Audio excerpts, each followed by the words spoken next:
What is good, yo? It's your boy Ty back here with another episode of our Extreme Makeover My Team edition, which you guys send in your squad and I break down what I see with your squad, where you guys can improve at, what I like, what I don't like, everything like that. I try to do this one time a week. Usually it's every 10 days, something like that. If you love NBA 2K21 MyTEAM content, please smash that subscribe button. I upload content every single day, so make sure you smash the subscribe button as we are on the road to 50,000 subscribers. So the first squad here was sent in by my guy Brayden, who plays on current gen, says he has around 500k MT to work with. Now, the thing I like about Brayden's squad is, yes, he has a lot of MT to work with, but he doesn't just go crazy with his MT. He has a token reward Bobby Jones, has a lot of good budget players, and then obviously spent a little bit of MT on Oscar, AK, and AD. Now, the thing I would say about his squad is you could go out with this squad in Unlimited, and I feel like I could have pretty good success with it. But I feel like with just a few upgrades, we could make this squad even better. I love his squad, but I feel like Danny Granger, for his price,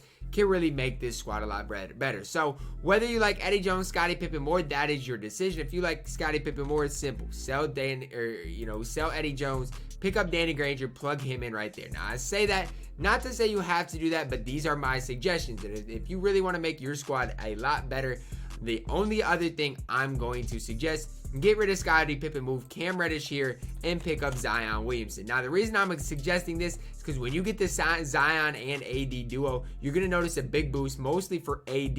And I like Pink Diamond AD with that boost. I'm going to be completely honest with you. I really, truly do. And your squad was just fine to start with. These are just my suggestions with your 500k MT. If you do want to utilize that, this is the route I would go. Add Danny Granger, add Zion Williamson, and now your squad is really moving and grooving. This next squad was set in here by 2Taps on Twitter. Says he has around 300k to work with, and he is current gen. He also said, yes, he knows his bench needs a lot of work. And I wouldn't even say a lot of work is the right way to say, because I don't even feel like it needs that much work. I really, truly don't. But to start with, okay, let's just get rid of some pieces, and then we'll build from the ground up. Joval's not terrible, but we're just going to get rid of some pieces. And okay, I'm going to plug Jrue Holiday in here, okay? He'll probably go, but I want to plug him in right there. To start with, we're going to put Tony Roten here at this backup point guard position. I absolutely love this card for his MT that he goes for. At your starting center position, I'm going to recommend this guy right here for a decent, like, what is he, 40k? You're not going to find a better option than Chris Bosh. Your bench center, I'm basically plugging and playing my no money spent account. That's basically what we're working on right now.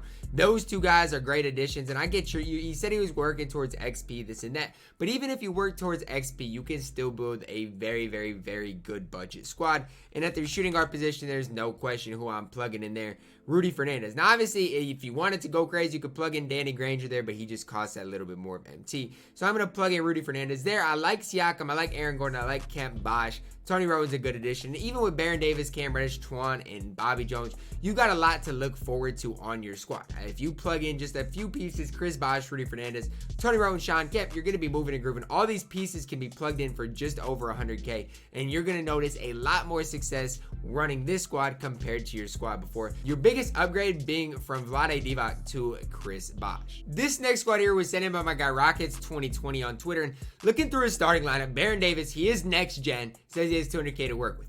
Baron Davis, Jimmy Butler, Danny Granger, Antoine Jameson, and Anthony Davis.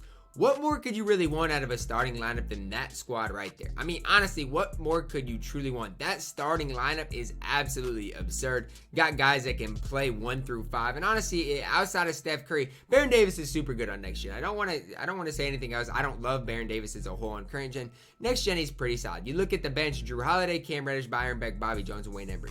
So obviously, the one upgrade I see is at that point guard position, and so that's where I'm really gonna focus. If you can find yourself with all your MT, this is the guy I would invest in, is Pink Diamond Oscar, especially on next gen. Has that Steph Curry size of great length at 6'5", good release. I think you're gonna have a lot of success with Oscar Robertson, and that is the guy I would recommend you picking up for your squad, because the rest of these guys are reward cards that you can't really sell on your bench and that are just fine. You got a lot of MT invested in AD, Granger, and Jimmy Butler, which is just fine with me. If you plug in Oscar Robertson, you're gonna have a lot of success with that card. This next squad was sent in by my guy Ubre on Twitter. Says he does have about 800k MT to work with, and the fact that he is next gen. So the first thing that I see is Baron Davis and Dwayne Wade are fine together, but I think with your squad specifically, they would be better split up. So I'm going to move Baron Davis there, Dwayne Wade there. And the main reason I say that is because this guy is out. Danny Granger is way better than Markelle Fultz. And that's kind of the comparison you're drawing when you do split up Dwayne Wade and Baron Davis. I think that's what you kind of need to think about, is Danny Granger is giving you way more than Markelle Fultz. I get he's a little bit more pricey, but he's so worth it for what he personally can give you on the basketball court. And so there's maybe a couple more adjustments I would make. Now you said your next gen, and so on next gen specifically, I think Brandon Ingram is fine. Same thing with Aaron Gordon. On next gen, he's definitely usable. So every one of your players right now is fine. The only other maybe adjustment that I personally would make is Nicholas Batum. At that power forward position, there's some better options. For example, if you plug in a guy like Andre Kirilenko, I think you are going to notice just a little bit more success. So that's probably the way I would go, is by plugging an AK there at that 4 instead of Nicholas Batum. Now that is if you want to spend MT, if you want to play My Team Unlimited, stuff like that. You're gonna have a lot more success with Andre Kirilenko compared to Nicholas Batum, but that is just my opinion as well. You got to do what's best for you and your specific squad. But on next gen specifically, I think this is the squad I would rock out with. This next squad here is a good one, sent in by my guy Berg on Twitter. Says he has 900k to work with, and the fact that he is next gen. So if you're looking for the best overall squad to build, that's kind of the question that he is asking me here in this one. So it's kind of difficult, right? It really is kind of difficult, but because the question for me is Wayne Embry on the best squads possible? And that's the question that I have a hard time answering. For me, the answer to that question is no. And the reason I say no is because here's why. If you move AK to here, and then what I personally would do, just because I'm more comfortable with this, if you want to, what I'm telling you basically is that you need to find a way to get Pink Diamond Danny Granger in your lineup. Now, what I personally would do would be running him at shooting guard, because I'm more comfortable with Cam at the small forward position. I think this is kind of the way I would turn to lean. Now, if you like Cam and you're used to him at the shooting guard position, you can definitely do that as well. But that's the one big adjustment one big player that I think you were missing on your squad was the Pink Diamond Danny Granger, right? Because he is better than Wayne Embry. I think I would take that Danny Granger over Wayne Embry every single day of the week. Other than that, Dwayne Wade, Jimmy Butler, Zion, aka AD is just a ridiculous starting lineup. Then headed into your bench, you got Baron, Granger, Cam Reddish, Antoine, and Blake Griffin. I think that's super tough. I like the balance with these squads. I really think this squad is one of the top squads you can build in NBA 2K21. This next squad here was sent in by my guy Shorty on Twitter. Says he has 400k MT to work with, and he plays on both gens. So right away, there's a lot of, I don't want to say problems that I see with this squad, but there are a lot of problems that I see with this squad. Now, does that mean this is a bad squad? By any means, no. This squad is not bad at all. Okay, there's a lot to work with this squad, but at the end of the day, it's not perfect. Okay, that's what I'm trying to say. It's not perfect. There's a lot to work with, but a lot I'm going to tear down as well. To start with, it's the center position. Glenn Davis has got to go. And I like this guy. Current gen, next gen, it doesn't matter. I like Sean Kemp. And then a guy that I personally like a little bit more than Brook Lopez is Chris Bosh. So that's my personal opinion. Plug in Chris Bosh, plug in Sean Kemp. I'm already liking your center position a lot more. Covington can stay. I've heard great things about Cov, and he's a reward card, so he can stay. He's just fine. Now, Terrence Ross, he's a card, guys.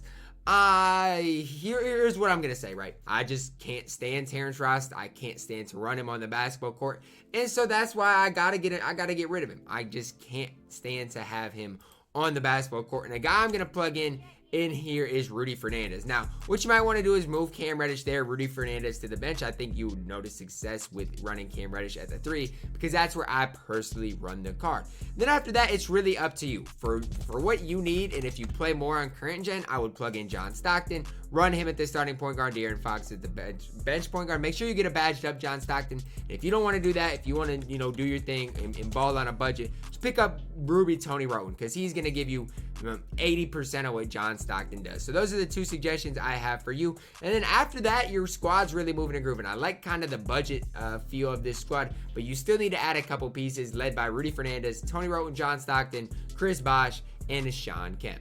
This next squad was sent in by my guy Devin on Twitter. This is going to be the last squad I do as well. Now, he says he has 60k MT to work with, and that every single person on his squad is badged out besides Jeff Malone. So this is a little tricky. And the reason I say it's a little bit tricky is because he has a lot of areas in which I think could be upgraded. Now, I'm not going to sit here and say his squad's bad, because with Granger, Reddish, Antoine, Wayne, Embry, Bobby Jones, he has some upside to his squad, but there's also a lot of guys that, you know, I wish could be just a little bit improved. So the hard part about it is with only 60K, you're going to have to kind of pick and choose what you do. Now, the first thing I'm going to do is plug in a guy like Jonathan Isaac right here. I think he's a very good fit. And then I'm going to plug in a guy like Gerald Wallace over a Jeff Malone, because I think he gives you a little bit more. So once you do that, then my primary and only focus is on your point guard position. Now, I know everybody's badged out, and so I'm gonna tell you guys, pick one and then get rid of one.